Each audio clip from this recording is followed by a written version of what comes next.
C programming এর Bangla video টিউটোরিয়ালে সবাইকে স্বাগতম। আমি মোহাম্মদ শরীফ চৌধুরী। সি প্রোগ্রামিং এর কোডগুলো হচ্ছে সম্পূর্ণরূপে কেস সেন্সিটিভ। কেস সেন্সিটিভ বলতে ছোট তেরে বড় তেরে, এই দুটোর মধ্যে কিন্তু পার্থক্য আছে, যথেষ্ট পার্থক্য রয়েছে।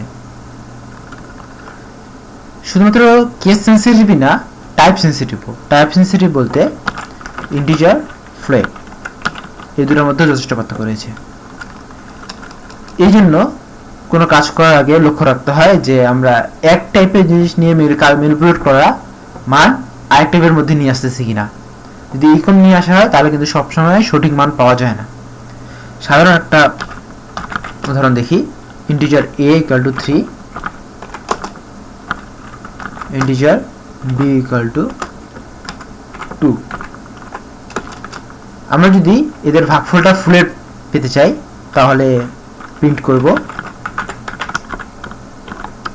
পার্সেন্টে, মানে ফুলের মানটা আমি চাচ্ছি, যেহেতু ফুলের চাচ্ছি সো a বাই b দিলে এই মানটা আসার কথা 1.5। কিন্তু যদি আমরা রান করি সেক্ষেত্রে দেখা যাচ্ছে 0.00, মান কিন্তু আসেনি।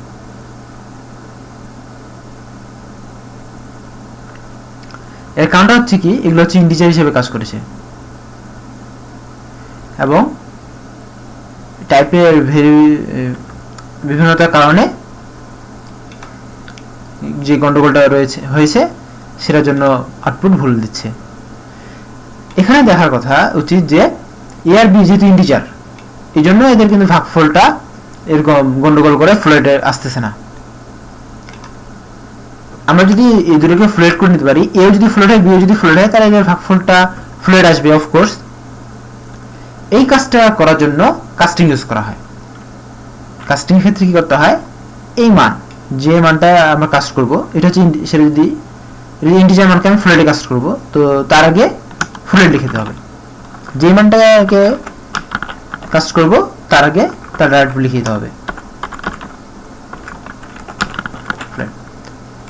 এই যে লিখার ফলে কি হলো, a যেটা মান ছিল 3, ফ্লোট a লিখে দেওয়ার কারণে এর মানটা হয়ে গেল 3.00। বাট সেটা কিন্তু সাময়িকভাবে, সেটা কিন্তু এই লাইনের জন্যই। a কিন্তু ইন্টিজার টাইপের রয়েছে, বাট এখন এর মানটা ফ্লোট হিসেবে কাজ করবে। b যেটা ছিল 2, সেটা এখন হয়ে যাবে 2.00। এখন যদি আমি প্রোগ্রামটা রান করি, সো 1.5 এক্সাক্ট আনসার। আগেরটা সমস্যা ছিল, কারণ কি ছিল যে ইন্টিজার এর ভাগফল ম্যানিপুলেট করে সেটাকে আমি ফ্লোট মান চাচ্ছিলাম, বাট এখন কিন্তু আমি ফ্লোটে এবং ম্যানিপুলেট করে ফ্লোট চাচ্ছি, সো এখন কিন্তু কোনো সমস্যার কথা নয়, সেটা সমস্যাও হয়নি। এটা হচ্ছে টাইপ কাস্টিং এর সুবিধা এবং এটা হচ্ছে লক্ষ্য করার বিষয় যে আমরা কখনোই এক ধরনের টাইপের মান ম্যানিপুলেট করে আরেক টাইপের মধ্যে কাজ করতে যাব না, আরেক টাইপের মধ্যে ঢুকাতে যাব না, সেক্ষেত্রে অনেক রকম সমস্যা হতে পারে। সো এই সতর্কতা লক্ষ্য রাখবেন আশা করি। ধন্যবাদ সবাইকে আমার সাথে থাকার জন্য। ওই টিউটোরিয়ালের নতুন কোনো টপিকস নিয়ে আবার দেখা হবে।